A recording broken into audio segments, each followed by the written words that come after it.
My name is Chasha Mindlin and I make violins.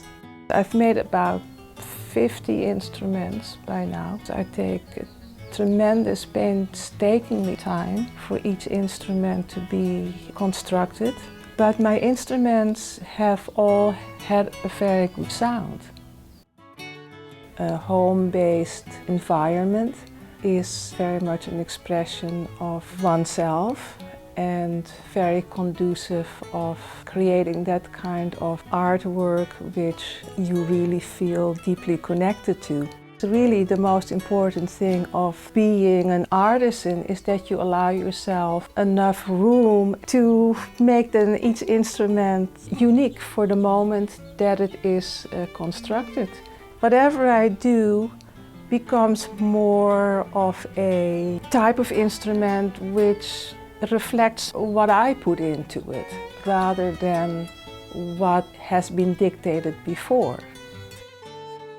I was born and raised in Holland and I grew up in the 50s, which was actually a rather difficult time in the Netherlands because it was basically recovering from the war.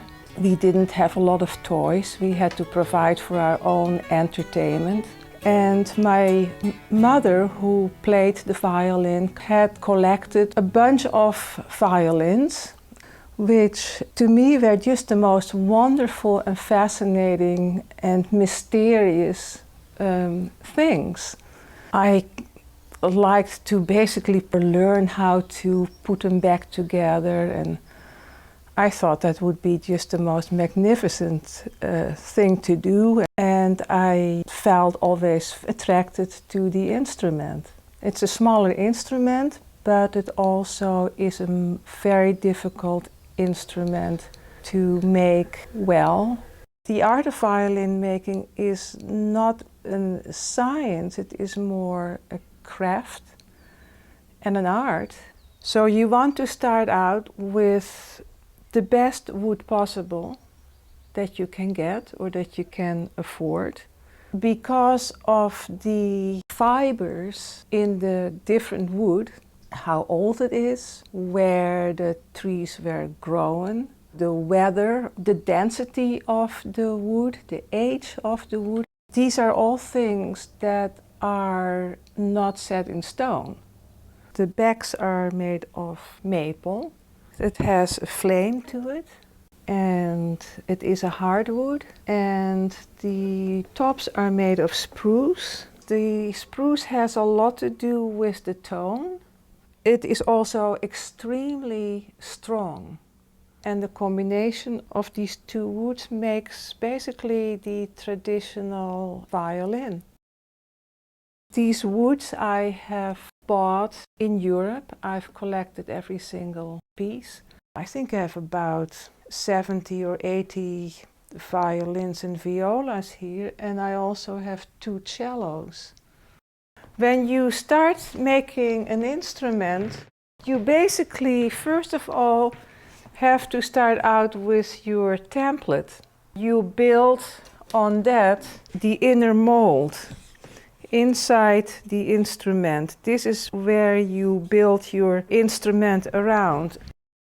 Here I have a mold. This is a violin. I've built an instrument on this. But of course, during a certain stage at the development, you do remove that mold. Here you can see the ribs. They're bended on the mold and they're fastened onto these blocks. These blocks will be cut out, so they're not going to stay quite as massive as you see here. Also, you can see here is a lining. The lining has the function of giving strength to the ribs that are here, or the sides, because they're only kind of like 1 millimeter, 1.1 millimeter thick. And we measure this thickness with a tool like this. If I were to measure here the thickness of the ribs, it would tell me that it is here about 1.1. Now this is a piece of rib And you can see here that this is 1.5 millimeter thick. So we use this kind of a tool to measure during the whole process of making, because it's very important, of course, the various thicknesses of the wood. So this is the back, and this is the top. I have tacked the top onto the rib structure here in order for me to cut out and make the little overhang that goes all around the instrument. And it also will give me an opportunity to start styling how I conceive my corners. And also when I start working out, I do that with the back as well. So I have a box. After that step, you lay in a purfling. Basically you go around like this and you make a little groove into the wood. You create a channel all around the outline of the instrument, and then you have your purfling, the white and black inlay which you see here. What I have here is purfling. I bought this in Germany a long time ago. And this is the purfling that I have been using on all my violins because of its uniqueness. After that is done, you come to arching. Here you actually put in the way that this instrument comes together. And this happens to be a Storione instrument, but I've never actually seen one. So I have to do it with my own ideas. I'm going to start carefully shaving off tiny little pieces.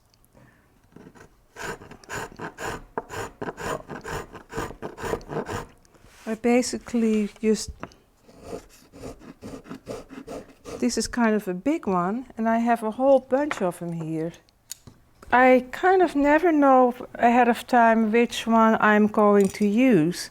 Of course, since there is going to be a nice little channel and curvature in the instrument, I use also a tiny little plane to go around here, the edges.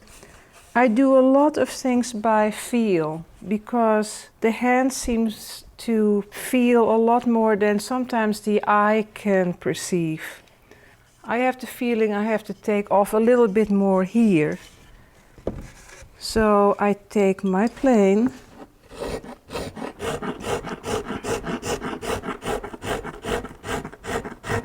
There's something really very beautiful about this particular stage, and because you start making your instrument, it's starting to come around, it's starting to get a personality.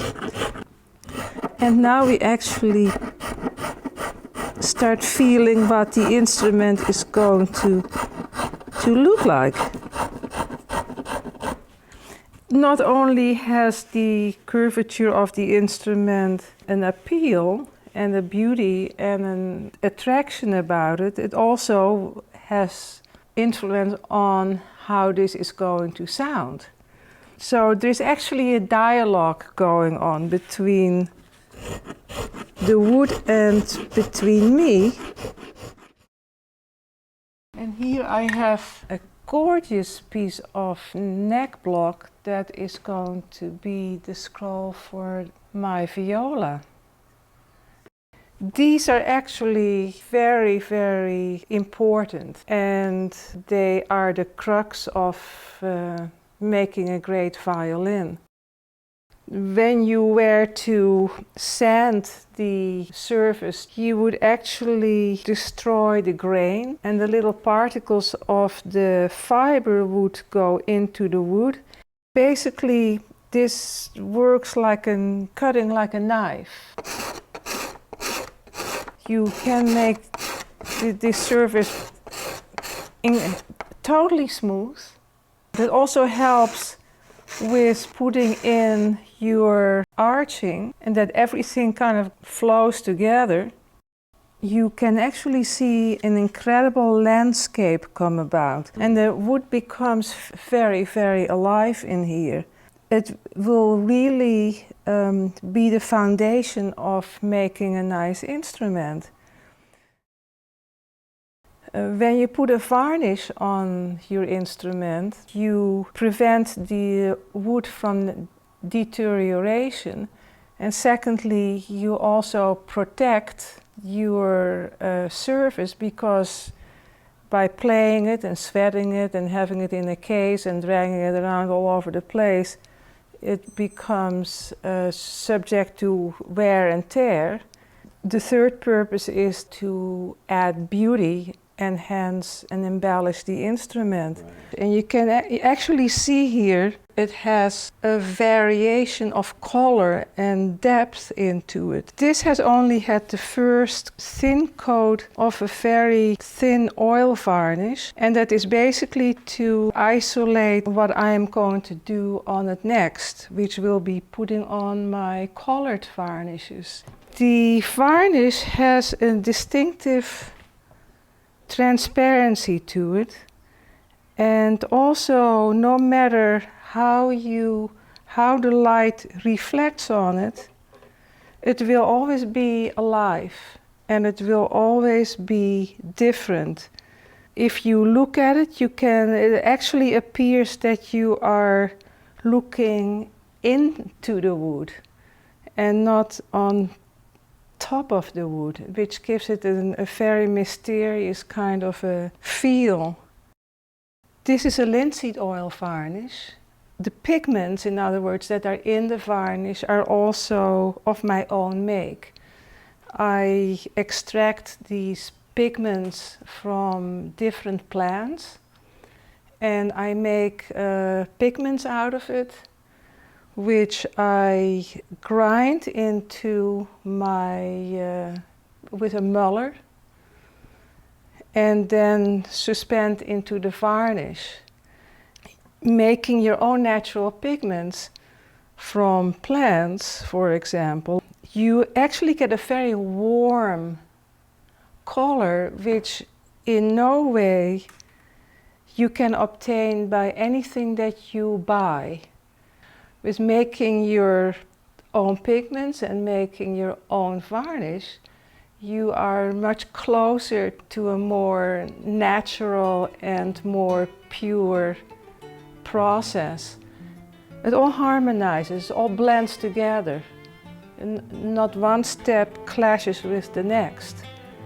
I try to just do it in the most simplified fashion.